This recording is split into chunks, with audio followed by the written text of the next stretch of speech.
Hi guys. My name is Emma. I'm Susanna. I'm Caitlin. And this is our audio sampler project for ENG006. For our project, I was responsible for designing the GUI layout and building the backend support structure. I tried to mirror professional audio sampler hardware, ensuring the layout was easy for users to load and manipulate sounds. As you can see, I have it organized in sample selection, effects, synthesizer, and chopping. One of the most important parts I coded was our data structure. I implemented a MATLAB table called audio table, which allows us to store the raw audio signal, sampling frequency, and the file name in one organized area. Inside the startup function, I initialized the table with 9 rows to match our 3x3 grid requirement.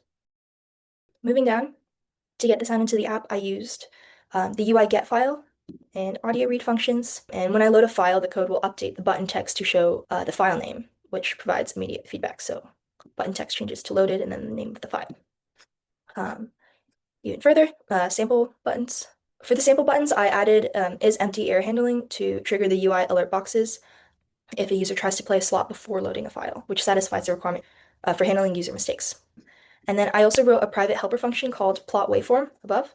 This is called every time a sample is triggered. It calculates a time vector based on the signal length and frequency, and then shows the wave on the UI axis, which ensures the user doesn't just hear the sound, but they can see it too. And then I also worked on the echo and playback direction. In the echo delay callback, the code calculates delay samples by multiplying the slider value by the sample rate. I created the echo by padding a copy of the audio with zeros and mixing it back with the original signal at a 50% feedback level. And the biggest technical challenge with this one was ensuring the app didn't crash during the echo effect. Since adding a delay makes the audio signal longer, I had to pad the original signal to prevent matrix dimension mismatch errors. I also implemented the playback direction function because MATLAB treats audio as a matrix. Reversing sound is pretty simple, just using the flipUD function on the signal array. In the playback direction callback, the app identifies the selected sample, flips the array, and updates the plot so the user sees the waveform reverse in real time too. As part of our reach goal, I programmed the main play button logic, which is over here. While the sample pads are for quick triggers, the play button is more complex. It pulls the audio and applies volume and playback speed settings simultaneously, and I use the audio player object here to manage the stream, ensuring that if you hit play twice, the previous stream stops to prevent overlapping noise. Yeah, that's about it for the code, so I'm gonna run it, load my audio. I'll play the sample here.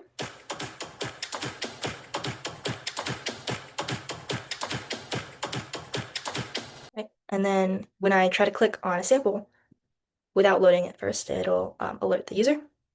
For playback direction, I'm gonna reverse the sound, use the play button, which can play the sample next to the sample. I'm gonna pause it, make it forward again, and then use the echo and delay. I'll try 1.5.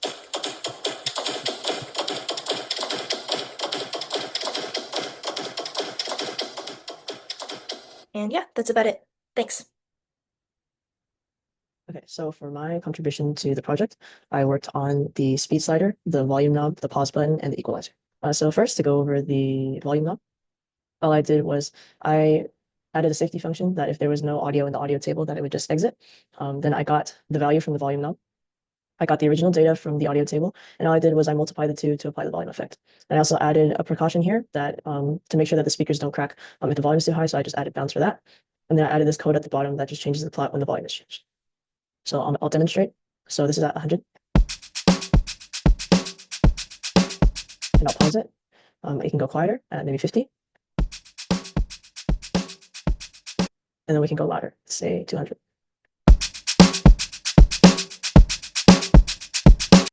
So put it back at 100 and then play it again.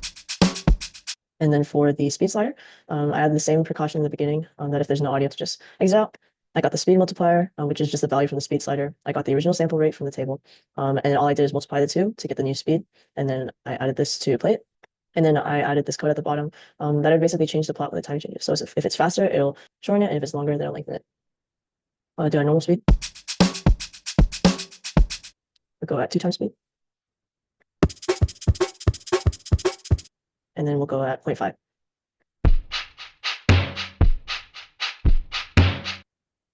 Okay, so the next thing that I contributed to, I did the pause button. So we created a property at the top called player object. And so basically it just detects if something is playing or not. And so for the pause button, I said that if it's playing, to pause it, and if it's not playing, then we can press the same button to resume. So I was using it earlier as well, but just to show you, play, if you press pause, and then we can play again. And then lastly, I worked on the equalizer. So I'll use the 125 hertz slider as an example. So I just got the selected sample, made sure that it was from the table, got the value from the slider, and I got the value from the audio table.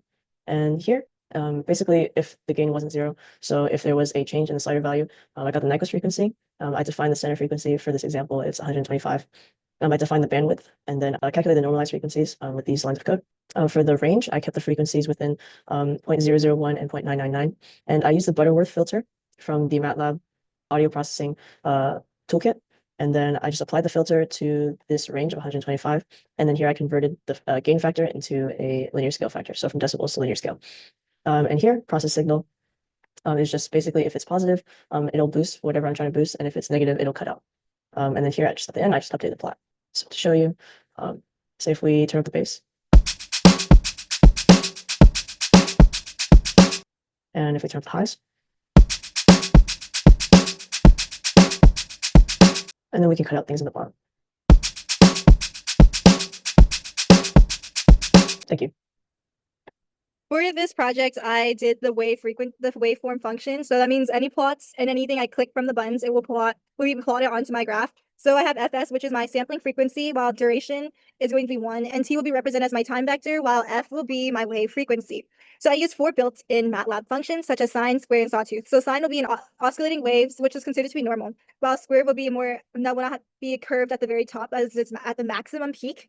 So this is why it makes it a distinguishment. And sawtooth will be considered to be, it will increase sharply while it'll also drop sharply and then repeat each cycle. So AM would be the special one, and this is when we use the carrier, which we set to the same function as sine or equation as sine, and the modulator will have wider waves compared to carrier. So this overall function is using 2 different equations to create one graph. So my modular index will be 0.25, and so overall I will have a 0.7. I will start at 0.75 and have a max. And after multiplying both equations together with my mod index, I would have a max and minimum of -1 and 1. Then these are plotted every time I click each button. So first we have sawtooth, then my AM wave, my square, and then we'll have my sine. So this dives right into our keyboard. So the keyboard also will be graphed with the waveform graph that was seen on the right of my GUI. And so the difference is that from left to right on the piano, the frequency will increase, meaning the waves will become more narrow while the pitches actually increase. So I have more narrow waves with a higher frequency and higher pitch, and I changed it from left to right. So as I click higher keys, I'll have a higher sound. An example of this would be when I click C, and you can see my graph also changes. Okay, so then another part I contributed to was the chopper save button. So in this one, that means every time I click a button on my chopper, the ending has to be larger than the stop scaling. So because of this reason, it will, if I end it on my end to 0 to 20, let's say, that means it'll be 20% of the song being chopped. And when I click sample, that will be played. So it's all about the starting and ending of the sliders. And it will later be plotted onto my sample graph on the left side. And it will be also have a change on my waveform. So how this works, it extracts a portion of the audio between the certain indices. And then this chop then replaces the original audio stored in the apps table. So that means then it'll be saved, and then the UI will be playing. So if I was to set this to 20%, 10% of my audio. So before I save it, let's play the audio. So it has approximately, let's say 8 seconds. So then I want to change it to 10 seconds. So it plays only 1/10 of the audio. And you can also see a difference into the waves at the very top of this. So my reach goal of this project was actually to create a hard stop button. So every time I play the audio, let's say, I want to select a new audio. And then let's use this audio. So then if I play sample 2, I could create a pause. Even though it pauses, I also hard stop it. So I could stop everything and also add a chopper. And then